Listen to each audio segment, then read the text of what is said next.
Oh, hello, welcome. This is the show International Business Guide by students, which doesn't sound very convincing, but well, here we are. I'm Teddy. I'm your host for today's episode, the first and also the last episode of Season 1. Season 2 will be continued only if, I feel the subject, which I hope will never happen. Please. And so, for today's topic, we will be doing some role playing.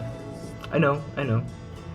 It's not gonna be as crazy like be trying to become a billionaire CEO or the corrupted officials in the government, or just some rich vigilantes like in the comic books. Unfortunately, we will be role playing as an Australian firm trying to establishing their presence in a selected country.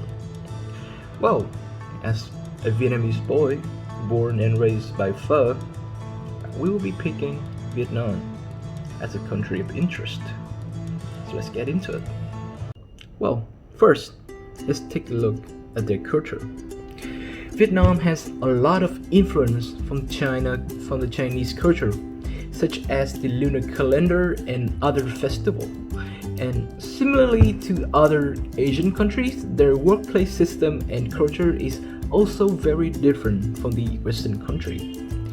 In Vietnam, seniorities and relationships are seen as the two most important factors in a career or in a workplace.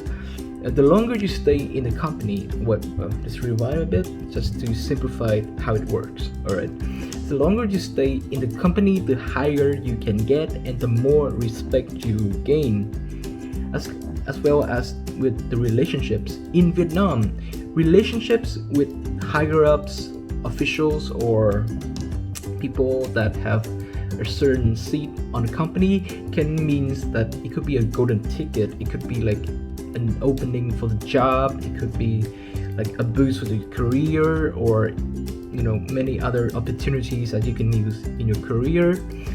And it can be established outside of the office, through people introduction, through parties, or many other ways. Secondly, let's talk about the economic development of Vietnam. Vietnam has been at war against the invaders and was finally able to be free and unified in 1975, which is for only 45 years ago. So, what and how have they been changing in those 45 years? Let's take a look. Using the data from the dataworldbank.org, we can see that the country GDP has been going up steadily since the 1990s, with a good growth that averaged around 5 to 6% in the last 5 years. According to Kirby and Andrea in 2019, the article said that Vietnam actually has a higher export value than their GDP, making the nation an export-driven country. Vietnam also has this wide range of varieties when it comes to export, and from organic products such as tea leaves, tropical fruits, rice, coffee, to a more technological products such as phones, TV, and mechanic parts. Well, also other fashion products such as clothes and shoes. And we can also mention one more thing. For the recent years, Vietnam has started to engage in advertising their country with the aim to push tourism to become a trademark of the country. Well, for a very simple reason. Vietnam is a beautiful country with like a lot of historical site, undamaged nature, and beaches side, that can lure in many potential investors, to make a resort or hotels, any kind of things that can attract visitors. Well, additionally as well, there has been a trend of using social media in order to sell goods and service. It can be seen as like a way that they use the technological change to like improve their selling.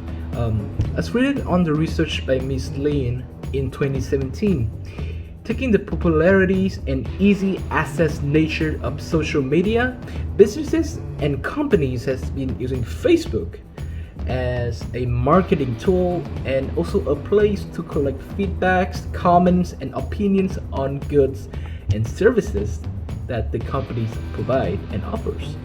Number 3, let's talk about the human development of Vietnam. With a language of their own, Vietnam has developed their education system over the year, changing and adapting the new change in technology and the mindset of society, while also trying to keep the beauty of the old culture, which has been put into debate numerous times on whether or not they should change it completely, or are they gonna keep it in a certain way. Well, like other Asian countries, the education for children is something important and probably regards as the top priority for every parent. In a research by Asadullah, Vietnam performance on PISA, which is known as the Program for International Student Assessment, in 2012, Vietnamese students has the study performance as well as the Singaporean students, where education is considered to be one of the top in the world.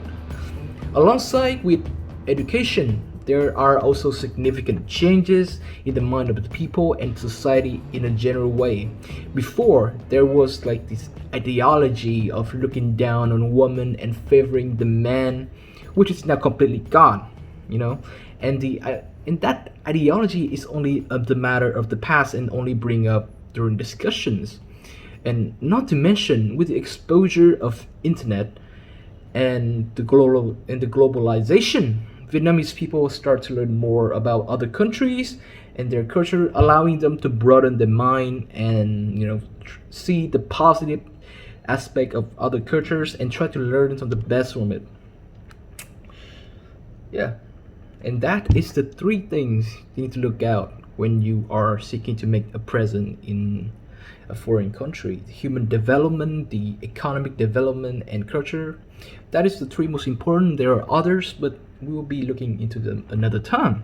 Well, that should be the end of this episode, and I know you are very sad and a bit disappointed. We are going to have a little bonus for you guys. So we're going to be talking a bit more about Vietnam, but we're going to focus on which industry should Vietnam focus on, and whether or not should they focus on industry that they have more efficiency compared to other country, or the one that they are the most efficient at. So here we are going to use 2 arguments, one that belongs to Adam Smith, which is the absolute advantage, and the other belongs to David Ricardo, which is the comparative advantage. These are one of the two classical trait of theories. So, in his book, Adam Smith said that absolute advantage is used when a country produces a good better than any other country, while Ricardo, 41 years later, argues that a country should focus on goods they can produce most efficiently and import goods that they produce less efficient compared to other countries. Well, using Vietnam here as an example, we can see that the comparative advantage is more suitable for Vietnam. Why?